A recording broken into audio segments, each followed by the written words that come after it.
সকাল সকাল জমজমাট পাবনার পাইকারি লিচুর হাট। বিস্তারিত জানাতে ঈশ্বরদীর আওতাপাড়ার লিচুর হাটে আছেন রিপোর্টার সবুজ মোল্লা। সরাসরি যাচ্ছি তার কাছে।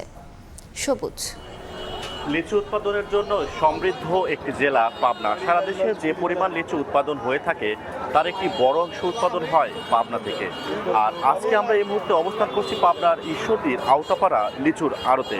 আর এই আওতাপাড়া লিচুর আড়তটি সারা বাংলাদেশের মধ্যে নাম করা একটি লিচুর আড়ত, যে আড়তে প্রতিদিন লিচু বেচা কেনা হয়ে থাকে 1 থেকে 1.5 কোটি টাকার। আর এই লিচুর হাটটি মূলত ভোর 5টা থেকে শুরু হয়ে সকাল 9টা পর্যন্ত চলে। গুরুত্বপূর্ণ একটি বিষয় জানিয়ে রাখি যে এই লিচুর আড়তটিতে ঢাকাসহ বিভিন্ন জেলার ব্যবসায়ীরা এসে পাইকারিতে খুচরা মূল্যে পাইকারিতে কিনে নিয়ে ঢাকাসহ জেলার চাহিদা পূরণ করে বিভিন্ন জেলায় নিয়ে বিক্রি করা হয়, ঢাকাতে বিক্রি করা হয়। তবে কৃষকরা বলছেন যে সম্প্রতি তীব্র গরমে লিচু পুড়ে গেছে, যে কারণে লিচু যারা চাষি রয়েছেন, যারা লিচু ব্যবসায়ীরা রয়েছেন, যারা বাগান কিনেছিলেন বা কেউ বাগান পরিচর্যা করে নিজেরাই লিচু উৎপাদন করেছিলেন, তারা বলছে যে তারা ক্ষতিগ্রস্ত হচ্ছেন।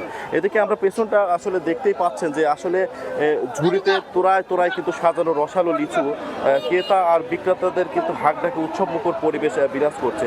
এদিকে আসলে গত কয়েকদিন আগে আমরা যদি একটু পেছন দিকে ফিরে যেতে চাই, তাহলে গত মাসের 7 তারিখ থেকে বাজারে উঠতে শুরু করেছে এই সকল দেশীয় জাতের আটির লিচু, যেটাকে বলা হয় মুজাফফর জাতের লিচু। তবে গত মাসের 17 তারিখের দিকে মূলত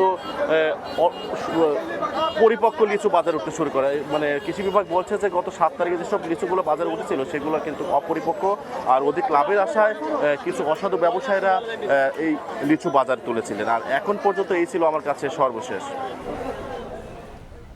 সরাসরি যুক্ত ছিলাম পাবনার ঈশ্বরদীতে।